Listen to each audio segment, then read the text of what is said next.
the playoffs this split? I was actually I sat down at the very beginning of the split actually to do with a different league with 10 teams, double round robin obviously. Typically it is 9 and 9 that gets you over the finish line. You can make it in 8 and 10 scenarios. The issue is in most cases it ends up being tiebreaker. It's very, very rare for you to make it directly in on 8 wins. And I think in this case for Verdant, it would be all the results have to go their way, and then they'd still probably have to play a tiebreaker in most cases. And I mean, again, they've been doing a good job of tying together wins in the last couple of matchups that they've had, but now they're against Nativz. They're against the top 2 team. Nativz, whilst yes, they've definitely had and shown some of their inconsistencies in most recent weeks, they're still very capable of playing the very strong, solid, creative, but also still by the book League of Legends that we know them for. Well, we're in the chat, so you see the bands are just rolling on through Ari, Zeri, Caitlyn, Fresh, and Jinx. Nothing too surprising going into this one. A lot of standard champion pickups. Junglers notably haven't been touched just yet, though. Yeah, no, and this could mean that Snille gets his hands on something like that Xin Zhao, one of the most powerful picks, of course, in the jungle at the moment. But however, with the Jinx gone, Caitlyn gone as well, the Aphelios definitely does rise up in priority. Jarvan's gone on top of that, and with the Fresh removed as well, Nativz might feel inclined to, but instead they're just going to go for the Renata B1. They do not care about the jungle, the support matchup, and obviously that's something that on Division 1 we've spoken about at length because we have the Renata Glask connoisseur, that is Gorborg. She does not like matching up into these sort of heavy engaged supports like the Thresh, like the Nautilus, or like the Blitzcranks, things like that. Anything that can really, really disrupt the play pattern. So going for it blind, B1 really says to me that Nativz believe that this is a very, very powerful champion that they're willing to give Draconium over the Aphelios when the Jinx isn't there. But then my best bet would be Joppa's probably willing to just run the Jhin into it as a duo lane regardless of the support matchup. We'll have to see where Verdant decide if they want to go for that support. I mean, like the Lulu just to keep the Aphelios alive a little bit better. Whether they want to go for something like that. Xin Zhao, what you already mentioned, one of the strongest junglers on the patch. Just waiting for that one to be confirmed. It's actually going to be the Nautilus. They want to get that more aggressive 2v2 going. They wanted to catch Renata out before she can get going. Is the Jhin a good option into this? Yeah, I mean, I still feel like the Jhin will probably end up fine unless they have something else in mind in terms of a overall composition. But definitely very interesting from Verdant to snap up a pick that's likely not going to be contested when they can always just go for the stronger jungler or the higher priority jungler, because now this gives Nativz the opportunity to pick up their priority jungler. Now, obviously, the argument is then, well, Verdant gets to counterpick the jungle matchup, and that is true, but I feel like giving up potentially Xin Zhao is very, very, well, it's a difficult choice to make, depending on the player that you're playing against. And let's see what Nativz actually want to do, because Snille does have a relatively creative champion pool in his own right, is willing to pick up champions that don't often go in the jungle these days. Graves could be one of those choices for him, but we'll see. Of course, we're more used to seeing Graves up in the top lane at the moment. Of course, Hullbreaker, however, was nerfed very recently, so there is a lot of flexibility still inside of this pick now. Yeah, they've got the option to take it top. They've got the option to put it into that jungle. We'll have to wait and see, but not giving up too much information is always good when you're going into the second round of bans to try and draw them elsewhere. Jace, again, flexible, could go top, could go mid. You look a bit confused by that. No, not confused. I think it kind of makes sense. The issue is you will have the jungle pool probably pinched, but you're still going to have first choice on the junglers. So at the end of the day, it's not really going to matter too much. It just depends on what Verdant actually want to hit on now from this position, because you're looking at the Graves, the safest bet is probably taking up mid lane bans. But at the same time, do you want to wait that long? I think if you're going to put this Jace top, just ban away potential top lanes that are still going to go into it. But that does then say, as Verdant, you believe that this Graves is going to go in the jungle and not into Lindorf's hands. Well, the Xin Zhao isn't going to go into anyone's hands. Live as the Camille 2 bans away. And as you mentioned, that jungle matchup might be pinched away. Malphite going to be banned up. I think something like the Jarvan could also be removed just to deny those strong AD. Oh, yeah. Hey, here you go. They'll still probably take away another jungler, though. That's all I'm saying. Yeah, no. If they're going to take away another one, I would expect Sybil's Lee Sin to be off the table. Though, of course, they could go down the Viego banner as well. But I think for Sybil, Lee Sin, a slightly more comfortable champion out of the two. They could also take away the Hecarim simply because they already have Nautilus as follow-up engage. But instead, they will go for the Rise. So they want to pinch on Ericsson's champion pool a little bit. And it could mean that Relay is looking at a potential pick of his own. We'll see what that is yet to be, because Rise does have a fair few good mid lane matchups, so I can't necessarily tell you off the top of my head what it could be. But let's see what Verdant now want to do with their Jace, Aphelios, and Nautilus rotation. They will go for the Rumble, so that is likely Rumble in the jungle. Something, of course, on Division 1 with Riddle and XL's series, we saw MC pilot to great success, and even drew bans later on throughout that series. So we know it is still very much a strong jungler, even though it doesn't get picked up too often these days. And now Nativz, what will they do with this Graves? Because I think you can still run it in the top lane if you really want to, into Ericsson and into the J specifically. But now that you see the Rumble, maybe you're more willing to put it in the jungle, as we'll see the Silas taken here. And honestly, two very strong ultimates from the get-go. The Death Charge, the Rumble Equalizer, very strong ultimates to steal away. Aside from that, though, not too many great ones. So we'll see what he can get done, whoever it will be piloting that Silas. I do say, I feel like Nativz are lacking a bit of a front line at the moment, though. I think they could really do with a front line if they can find somewhere to slot it, depending on where they're deciding to put their champions. And I mean, we kind of a front line. Front line. It kind of works, the Udyr. Still very powerful, despite all of the nerfs from ages ago, and especially with all of the items that now sort of give movement speed over time and the likes, with like the Force of Nature, etc. Excuse me, in the chair.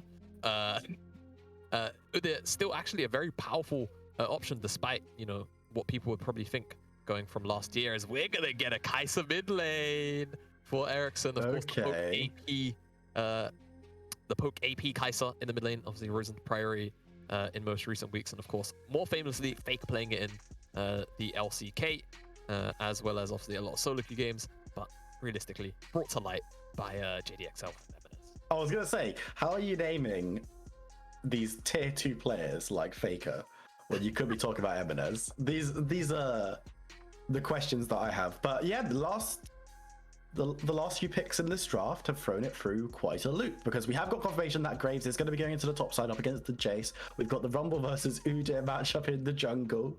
You know, Silas being able to pick up the Kai'Sa ultimate has given another option that he'll actually probably quite like, able to dive on through and get that shield. But these two compositions, why don't you just talk me through a little bit what they want to be doing, because it's not the most obvious. Yeah, no, I will say it's not the most obvious. I think for Verdant, they're probably looking for a little more poke via Valkyrie and Ericsson with the Kai'Sa and the Jace before they maybe look for some engages. With the Rumble Equalizer, things like that, they can really play at range with this composition. And with the limited engage options that Nativz actually do have, I do potentially worry for Nativz in the mid game if the game's even, or even if they're slightly ahead, but not ahead enough to really, you know, force the issue too hard. And again, with their lack of engage, forcing the issue is going to be very difficult. Verdant can probably bully them out with their range here, depending on whether Verdant can obviously lock onto the fact that they do quite heavily outrange Nativz around these objectives, right? And whether they're going to utilize that strength, that will yet to be seen. But for Nativz, I think it's probably more or less going to be looking towards laning with the Graves, farming up with the Udyr, and trying to play off, you know, maybe some early objective stacks so they can get some priority in their lanes. I'm very interested to see how this one plays out, because these two teams, we know how good Nativz can be. They haven't always been perfect, but they're already guaranteed playoffs. This is a strong roster. Up against the Verdant team, which this isn't technically do or die, probably asterisk. You'd have to go through a foldy sheet or something to see how things could actually go out with head-to-heads and different matches. Unfortunately, because of the way that you think it is do or die. It is do or die for Verdant. They have to win. And even then, who knows? It's not guaranteed necessarily, but they've definitely thrown caution to the wind with their draft in order to pick up what could be the most important win of the season for them. Yeah, no, I mean, I wouldn't even say this is caution to the wind. I mean, sure, there are definitely some more out there picks like the Rumble and like the Kai'Sa. But again, I think functionally this composition is one that can thrive into what Nativz have put together. But again, Nativz, they're so creative when it comes to understanding the game, sort of moment by moment, recognizing win conditions for themselves is something that's not necessarily always been outside of their reach. If I throw you back to 2 weeks ago, I can't quite recall who it was against. My mind is telling me it was Flung. It could have been somebody else, where they just said, and we got it from the interview as well, from Joppa that day, they couldn't take the fights front to back anymore. They recognized that and they said, we are only playing for flanks. They had Snille on the Jarvan, they had Clocks on the Rakan, and they consistently found pockets of fog to play into so they could find flanks onto the HVTs, and they always took down the carries. So that is something that is definitely within Nativ's wheelhouse. It's just about whether or not Verdant, in my opinion, play heavily into the strengths that their composition have. We're on to the riff. We're about to find out. Verdant on the red side up against Nativz on the blue. Massive matchup for both of these teams. Where should our eyes be drawn in the early stages? Is there anywhere one of these two junglers that's meant to be particularly spicy? I mean, I'm not too sure. I think for Sybil, like he can definitely play a very aggressive pathing and ganking style towards the bottom lane, simply because you just have the Nautilus there. But aside from that, there's not really too much CC setup in his solo lane, so it will be fairly difficult to play off of those. I think for Nativz, there's still definitely the possibility of playing in the early game as delay, towards that bottom side, simply because you can get that grab and sort of drag in a direction from clocks. And some of the lockdown can come in if the blade caller is there from Joppa, but the setup isn't really too strong across the board. The only place really where I would 100% say is in that mid lane with the Silas. Try and jump onto the Kai'Sa. She is a squishy target, especially pre-6 without that killer instinct. It's very, very vulnerable. So keep your eyes on that mid lane, see if Ericsson is overextending. Because we have seen Ericsson a couple of times maybe getting a bit overexcited in lane and has been caught out in the past, and it's not hard for an Udyr to make you look a bit foolish. Hasn't gone for the flash, has gone for the ghost, which is something that isn't too uncommon for Udyr, just able to get that additional movement speed with the E running as well. Gives you a lot of chase potential, but minions have clashed, blows are being exchanged, and just for those people who maybe haven't watched the league in a couple of weeks, or haven't watched League in a couple of weeks, I should say, let's have a little chat about Renata, because what do you make of the Champions for? I know you're not Goldborg, so I know you don't have the necessarily all of the secret sauce. Yeah, I don't have all of the secret sauce. I also haven't had that much time to play much League of Legends, to be honest with you, in the last 2 or 3 weeks since she's been released onto the pro patches. But the general consensus for me is laning phase, not particularly strong. She can have a fairly strong or well-going time into some of the Enchanter matchups, but at the engaged supports, she just suffers quite dearly. In terms of her scaling, though, I think very, very strong. The ultimate is something that can be teamfight changing, game changing even, simply because it's such an irritating thing to have to deal with. Ericsson's going to eat a nasty trade. Clocks, despite being spotted on vision, stuck around and definitely pays off in terms of getting that health bar chunk. Yeah, loses a bit of health himself, but it's going to be able to walk down to the bottom lane. Ericsson crucially holding on to Flash, which gives him a little bit more safety as he returns a bit of fire onto Ral. But yeah, the Renata is just going to be so powerful in these team fights, and they've already got lots of tools for them as well. The Zarya ultimate, notably. You've got Silas going to be picking up something massive from your opposition, but they're going to be caught up on vision, so probably won't be able to get anything going here, but just moves up towards that Scuttle Crab. Yeah, and I just had a thought. Obviously, the way that Renata Ultimate works, it makes you auto-attack people, and it makes you target friendly champions in the Berserk form. I wonder if Sybil gets hit by the Ultimate, if he has Flame Spear up, whether or not it actually damages his champions too. Oh, that's a good question. My immediate assumption would be yes, but also Spaghetti Code is very much a thing, as if they really want to try and force this bottom side play, they got the hook. Oh, Draconium's going to have to be flashing out of that one. So survives this time around. Of course, Ghost was also burnt, so resources exchanged, but now Aphelios could be a bit of an easier prospect to get a return gank on. Yeah, and no cleanse, so all that's really going to take is Clocks to flash forward, find the confirmed lockdown, and then Snillay should be able to catch up in time to get the best lap in to continue that chain CC. So let's see if Nativz can actually make a return gank work, because definitely want to try and shut down the Aphelios in the earlier stages. And I'm curious what build Joppa will go. He didn't start with the longsword, so that does make me think it won't be lethality.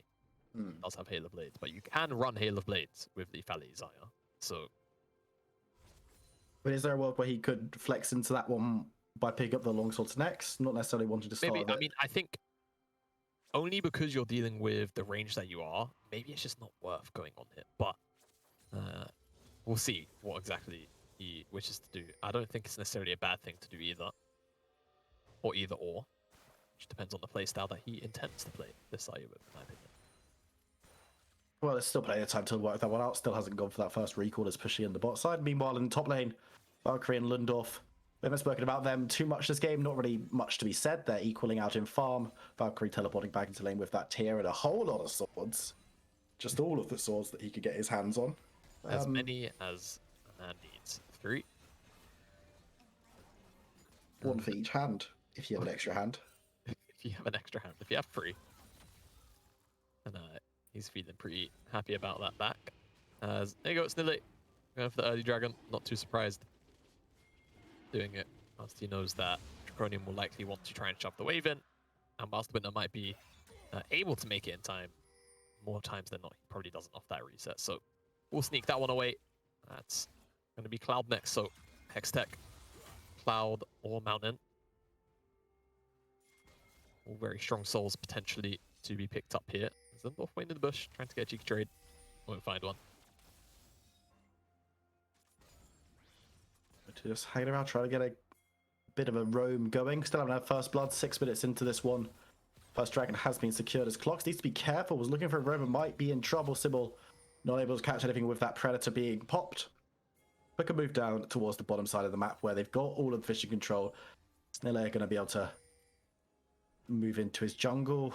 Very sensible not to run up behind that dragon pit where Winter was lurking.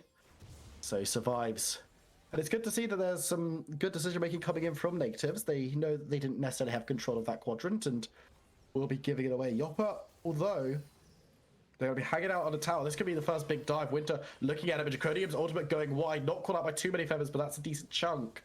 Verdant decides to cut their losses and move out. Could have been the first big play of the game, but neither team really gets everything they need. Yeah, I think if that Gravitum hits, then maybe things can be different. But unfortunately, Draconium just about misses the mark on that one. Definitely, you see the idea of the play, though, from Verdant. Does make a lot of sense, and I will say, I've had a very quiet early game as highlighted, but I think that's honestly okay for Verdant in a game like this, where they outrange, they have the engage options on their side. It's definitely very strong win conditions to play towards. Again, it's just about whether or not they recognize that and how well they play towards it, of course. Verdant have struggled throughout most of the split. Starting to find form a little bit now, but could be seen as a little bit too late. Now they are, of course, to a very, very strong opponent, Nativz. Very flexible in their playstyles and will actually be this Thief Alley Zaya. So Joppa kind of realizing I'm probably never going to be in range to hit anything, and if I am, I'm probably going to die. They're just leaning more into the poke build, which I, for one, definitely do agree with. Yeah, looking across the board, there's a few buttons that make life pretty unpleasant for Yoppa, even with his ultimate being able to essentially dodge away from stuff like the Nautilus ult. It's not going to be able to dodge away from that, and the Rumble ultimate, and all the poke damage, probably. You've got to imagine, as this Rift Herald being taken down, Native securing that one, Lindorf putting in some pain onto the Jace, dodging away, very nice from Lindorf, fast reaction speed to dodge the point blank shot, and now you can see Rift Herald has been secured. Ooh dear. Do you want to see this go anywhere particularly? I mean, I'm not sure it particularly matters as long as they take a fair amount of plates here. Obviously, you can always default to, the AD carry, the hyper carry, etc., etc. Valkyrie needs to be careful. First blood with the flash auto. Lundorf could get caught out here. The red carpet equalizer has been used. Verdant going to be following through. Sybil secures the kill. But a very nice solo kill up on the top side for Graves. Yeah, Valkyrie just overstepping his bounds. Lundorf finds the end of the line bounce off the tower. And gets the execute of an auto attack. Lundorf didn't even need his ultimate to find that. 1v1. Great stuff from the Native top laner. Did have to lose his life, but Sybil did blow the flash. And the ultimate equalizer, though, is on a very short cooldown, so Sybil won't feel too bad about having to press that one. As, let's get a look, I mean, Valkyrie comes in, end of the line, really bounces off the edge of that tower. As Lundorf will eventually get run down here. Nice equalizer, just to clip the slope. I think Predator also allowed for Sybil just about to close the gap. Very nice, of course, grabbing that assist as well is some solace for Verdant, because it's a decent amount of experience gained by the Jace.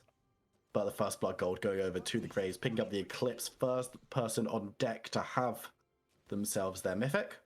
As Verdant lie in wait, but there's no one there for them to catch. Yeah. Nativz on resets. Mid support as well, right now, towards the mid lane. So no one there to catch, like you say. Clocks doesn't have level 6, neither does Winner, but we'll see whether or not they butt heads as the rotation comes in. Seems like the answer will be no. And really actually got so many plates here himself. I think that was 2 on that single push alone. That's going to signal for Snille to come towards the mid lane, drop the Herald. Probably just leave. Not going to get too much more out of that. But still, objective complete. Knock down that mid lane tier 1 to a very low level. And this could be dangerous for Nativz only because chokes, river fights versus Rumble, historically, they don't go too well. No. But we'll see as they're going to start this dragon up and it's going to go down quite quickly. Verdant don't seem to be too interested as a unit. And Nativz kind of walk away for free. That looked like a little bit of miscommunication on who wanted to do what there. Winner was resetting. Draconium on the bottom wave, had to farm up, had to catch that wave, and Sybil, I think, was the one pinging on the way to the dragon. Hard to tell who's pinging what, but miscommunication, loads of different calls being made at the same time. They want to try and make a play towards the bottom side, but Snille's still here after that dragon. And Sybil getting caught out on that red ward, just going to be able to clear it out. Doesn't take too much damage from Yopper. But got a couple of more minutes for the teams to get plates taken off. Gold looking fairly even, a little bit of advantage for Nativz. Of course, they got those 2 dragons as well, which is always very nice. And the Rift Herald has already been invested. So much damage going into Valkyrie as Lundorf picks up another plate, and he's just happy to take those tower shots to get the poke down because he's got complete control over this lane. Yeah, and should have things like Presence of Mind, so when he trades, he's going to get some of the mana back. He's got the Eclipse, so he's always going to sustain off all the wave. Of course, has the fleet footwork for that, but the Eclipse being completed is just going to give him a lot more sustain. And much you can definitely say the same for Valkyrie. He's going to be underneath tower, eating all attacks, eating end of the lines, constantly poked. And Stille's actually making his way up through the lane. And I'll be honest, if they crash a wave and Stille's there at the exact same time, they can run him down underneath the tower. It's a Jace with no flash. And whether Valkyrie's going to be called out by this and called out by this is another question. You can tell he's not super convinced by pushing forward, but will step up to the bush a little bit too close. Gets the slow from the smite, the stun, the damage, the kill. He's so close to realizing what was going on, but gets caught out at the last second. Yeah, you can tell definitely was very hesitant. Now Lundorf, this would be greedy. You know, you have no vision on the top side. Draconium's not showing, or rather, Winter's not showing on the bottom lane. Could be on a reset. We'll back away. For now, not go for any plates. Would have probably cost him his life. As actually Ericsson, I'm trying to remember the mid lane Kai'Sa build path because has an extra longsword in his inventory after the Muramana. But to memory, you go Muramana, Interlude and Zeko, and then AP Ions after the fact. So extra longsword, maybe to give him the upgrade on the Acafian Rain. My best bet is Yoppa. Getting a lot of poke work done on this bottom lane wave. Plates are about to fall off, but I don't think anyone's really going to force a plate anywhere for any more towers. So Yoppa definitely does feel very convinced he might want another plate or 2. As you can start to see some of the work coming in from that Eclipse. Finished up the poke. Very, very obnoxious. Ooh, caught out. Needs to be careful. Has the ultimate Vader will jump away from Winter's ult, but then the Equalizer is going to be blown, slowing up Clocks. Yoppa has to run through it as well. There's a lot of damage being thrown down by Sybil. Can't quite get Clocks. Goes berserk, but does survive, burning low with the Ignite. Winter steps forward, getting those auto attacks down. There's Ericsson. Should be able to pick up one, if not both. But Clocks survives with a sliver of health. Least to find the kill. Won't be able to do so. Double kill to Ericsson. Yeah, nice rotation down from Ericsson. Relay. Leave on a reset. Teleport back to the mid lane. And yeah, just over eager from Joppa. Clock's not the first time we've had that kind of play happen from the Nativz AD carry. And Verdant, they're there to capitalize now. It is traded on the opposite side of the map in the mid lane. This mid lane tower will go down. And you would imagine the posturing of Nativz right now might mean that this top lane tier 1 might go down, but the issue is Verdant have reset. They can definitely respond to this, but the tower is quite low. However, the call's been made on the Nativz side to actually go for the Herald instead. Looks like Lundorf should still be able to get this work done by himself. Yeah, grabs himself that tower. Not going to be able to get any more plates off it because, of course, 14 minutes has already elapsed. Nativz moving up to that second Rift Herald to get themselves the battering ram rather than the investment banker that the first one usually is. And again, goes into the pocket of Udyr. Gold starting to get a little bit further into Nativz control. 2,000 at this stage. You can see items starting to be picked up across the board as well. Most mythics are in tow, moving towards second items. Of course, Ericsson is the notable absence of the mythic as well as the 2 supports. But when you're going for that mirror mana first item, you want to be grabbing it so you can stack it up. Exactly. So taking a flat value, items completed, relative parity across the board. Taking a look at the gold. There's no major discrepancy, with the exception, of course, of the top lane jungle as well, actually. I'll take that back. 900 gold, give or take 800, really. But almost 2,000 between Lundorf and Valkyrie. Definitely does make sense, though. Lundorf taking so many plays by himself. A couple of kills under his belt as well. Does make sense, but it's Verdant now with control of the river for the moment, and Clocks could have been in trouble. Still might be. Will be in trouble. Goes low, needs to get a kill to survive, but won't be able to do so. Ericsson with another has started really picking up the pace on this. Kai'Sa moving towards the dragon, could be the first of the game for Verdant. It's Mountain Soul, I believe we mentioned that one before, as Nativz hanging around the back of the pit. They don't have their support for the big ultimate, but could look to contest this nonetheless. Moving into the pit, looking to maybe steal it away. Udy's on the dragon. The rest of the team is fighting. Yoppa goes low. They will be able to grab themselves the dragon, as the team is in trouble, though. Lundorf gets burned out. Sybil goes golden, surviving against the Silas, but now Udy's here for the fight, looking for stuns, looking for resets, looking for damage. Silas is doing so much work. Real and Snilly doing loads of damage. Nativz turn the fight around. It looked bad, but they get the objective and the better of the kills. Yeah, I mean, 4v5, they still went out on that fight. I didn't actually quite catch what happened on the top side of Joppa because I was too focused on the dragon, but the cleanup from Snilly and Relay is absolutely absurd. I mean, they're so tanky, lethal tempo stacked up as well. So much attack speed and the sustain that comes through from Silas. No anti-heal in the inventories yet of Verdant, but just not there to be able to cut down that healing and ensure that that sustained fight like that can happen. As, yeah, Clocks greedy pathing. Not respecting that Verdant have control of this little chokehold here. And what happens on the top half of the fight? Because Snilly sneaks in on Blast Cone, wins the 50-50. It's not really much of a 50-50 because the Phoenix stance. Joppa just get hooked here. Yeah, just face checking ahead of Lundorf. Doesn't even get too much damage out, but oh my word! Lundorf tore apart Verdant with the AoE damage. And yeah, has stated for a lot of damage from Relay and Snilly. Too much to deal with.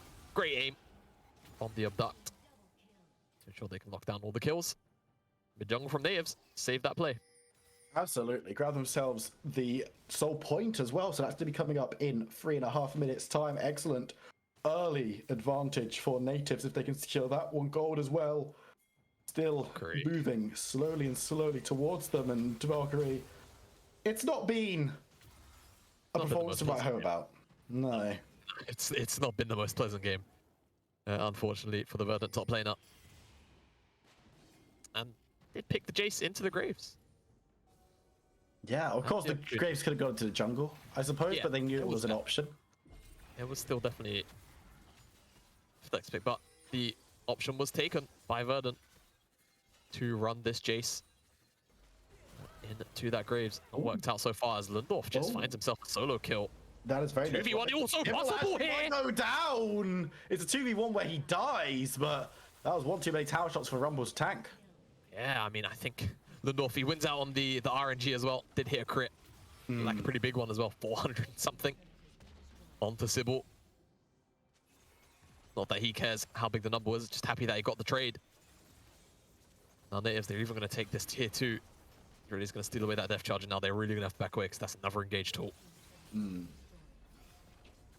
Nativz just playing the map so well, just finding the rotations. And the plays that Verdant they've been making on the side lanes in particular, they've just not been working for Nativz. Nativz have either beat them to the punch, or they themselves just out executed in the skirmish.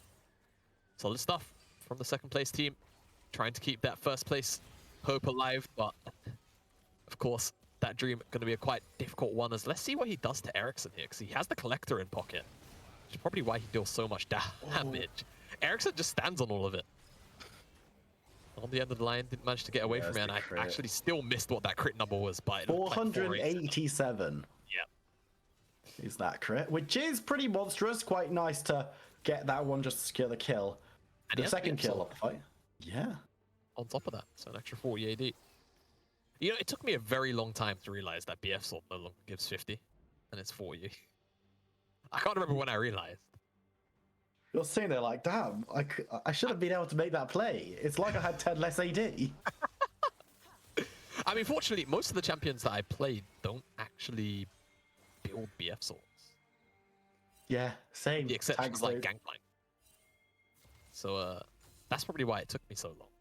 As speaking of things Valkyrie. taking Oh, he long, still has the depth charge, and although that's a very nice knockback from Valkyrie, we'll be able to survive this time around, but it's just the Jace has not been allowed to play the game. Shutting him down so early means that it's going to take him forever to get into a position where he can actually start doing work.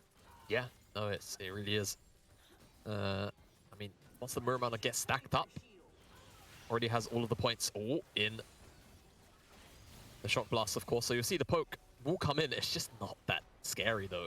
Onto Lundorf, but that poke is... You say he survives, goes golden, but he's going to have to find a kill. He was bailed out, will be able to do so. Nativz, top laner, gets out of jail. That was a real bailout. It really was a bailout. And Ericsson, you can see the build's online. It deals a whole bunch of damage. But unfortunately, the bailout was there from Clocks, and that's what makes this Renata champion such an irritant to deal with. And now that's probably just going to be Mountain Soul because of the timing of that death from Ericsson. Gonna have to give that one up. Nativz laughing straight to the bank. And the bank is looking mighty good for them right now. Investments going through the roof with all of that gold they've got in pocket. Just looking at what items have we picked. Actually, let's have a look at the gold first, actually. So those differences, first time we're really seeing them is Lundorf just does more damage to Jace. We've seen that one before. And the gold lead in that top lane is sure something. Yeah, it really is. But I mean, Lundorf earned most of it by himself. Of course, did have help from Stille at one point, but a lot of that has just been individual pressure inside of that lane. That is one of the strengths of the Graves. It has been for a very long time now. Just the ability to hard shove the lane. Always have first move, or if you're in the isolated 1v1, always have poke pressure underneath that tower. It's worked out against the Jace in this instance. Just felt like Sybil in the early stages of the game didn't really get to have too much impact towards that top lane. Like he may have wanted to try and shut down some of that pressure. Unfortunately, across the map, any place where there was a little bit of success was towards Draconium and a Winter, but it's just not really come to anything tangible. And now, Stille going to run down Ericsson. I'm going to be the one caught out. He's got a lot of damage on him. He can't do anything when he's crowd controlled for that long. Clocks looking to catch up. Sybil will be able to do so. Damage coming on through. He goes berserk. Gets taken a look at. Stunned by Winter. Puts down the red carpet, but it will not matter. Northern's just turned around. Cold-eyed, just slapped him across the face. What an obnoxious champion to berserk out of any of them. Winner sends Sybil to the death screen against his own will, and Nativz should be able to pick up this Baron for free. And Verdant, their hopes of making playoffs dwindling by the moment. Nativz, again, trying to keep their first place hopes alive, but the reality of the situation is Munster against the AAB, who will likely lock in first place today. But of course, trying to ensure that second place is out of reach against the rest of the teams. Off the top of my head, this win won't actually bring them confirmed second place, but will definitely send them on their way to it. It won't confirm it, I don't think. But it will put them in such a nice position in order to do so, especially when Flung and Rate are unlikely to win the rest of their games, when you've got both of them. Well, Flung have got a really rough run in from memory. Rate, I can't remember exactly what they've got to deal with, but moving into the mid lane, Winter gets a nice engage down. It's decent man onto Clock, but it's only the support, right? Still able to survive to walk away, but they've used a lot of resources to not kill the support from Nativz. That's not a great sign. Yeah, it really isn't a great sign. If a Renata can kind of step forward like that, you're live. I mean, it is Locket and plated steel cap, so it is a tanky-ish Renata, but still not what you want to see as the Verdant side. I mean, if we're talking about how Verdant could get back into it, you have to try and find a pick on the side lane. Try and break apart Nativ's tempo if they're trying to reset. Things along those lines. Ensure that, oh my god. He's Nativz alive, but it's just difficult. It's too difficult at this point. I'm struggling to see where Verdant can find their way back into this game. Yeah, they've got a decent amount of kills on people like Ericsson, but the CC and the health bar is just too high from Nativz. really difficult to break through them. And when you're unable to hold a side lane with anyone against Lundorf, really, with this Baron buff, they are going to be able to clash into that mid lane as Lundorf moves forward. Half health with one auto, doesn't even hit anything else onto Sybil. It's going to be very, very tricky. It's on Nativz to close this one out properly, and right now they're doing a good job.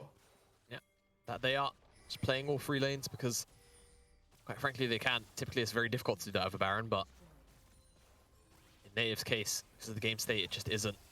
Verdant just not been able to play out their comp. I think, in theory, definitely had a very strong chance to, but Snillay's just running down. Oh, it's running down. This is going to be the final fight. They're going to be able to catch a couple members. The ultimate from Verdant doesn't even land, but it's completely irrelevant at this stage. 2 members of Verdant fall. Everyone from Nativz is still there. They might be able to get the assassination onto one. Lundorf finally shut down as Nativz look to take down the first inhibitor, a Nexus tower of the game. Should be able to do so. Second inhib mid is also going to be free as they teleport members back in. Silas with full health, looking to apprehend and grab the kill. Won't be able to do so as Valkyrie makes it back onto the steps, but the Nexus is laid bare. Verdant sent home. Nativz stay in the race for first place. It's a long shot, but they keep their dreams alive as they take down Verdant. Just making sure, as Nativz, that they can, of course, sure that they keep their second place spot in the regular season. Of course, playoffs, the way it works. Seed 1-2, very, very important because that gives you the upper bracket bye, and that means if you win that best of 5 against that opponent, in this case, it's continuing to look more and more like it will be Munster and Nativz. You just go straight to finals. You don't have to run through any lower bracket shenanigans. You just go straight to finals, and you wait patiently for your challenger to approach. And very strong performance from Nativz, by the books, like we expect from them. Unfortunately for Verdant, whilst definitely theory crafting the composition, I would say it can work. You weren't able to get to the strong points of it, unfortunately. Nativz played too clean of a game, and I think specifically topside just fell a little bit too far behind. You really needed the Jace to come online. The Kai'Sa was there. You saw some of the poke in the mid game, but she wasn't really able to demonstrate it elsewhere. And with that loss, playoffs just looks less and less like a possibility. Yeah, it's going to be very difficult and not even sure it's possible anymore. We'll have to get smarter men than us on the spreadsheets to find out. We're going to jump to a short break. When we come back, we're going to be chatting to both of these teams. So don't go anywhere. We'll see you in a few minutes.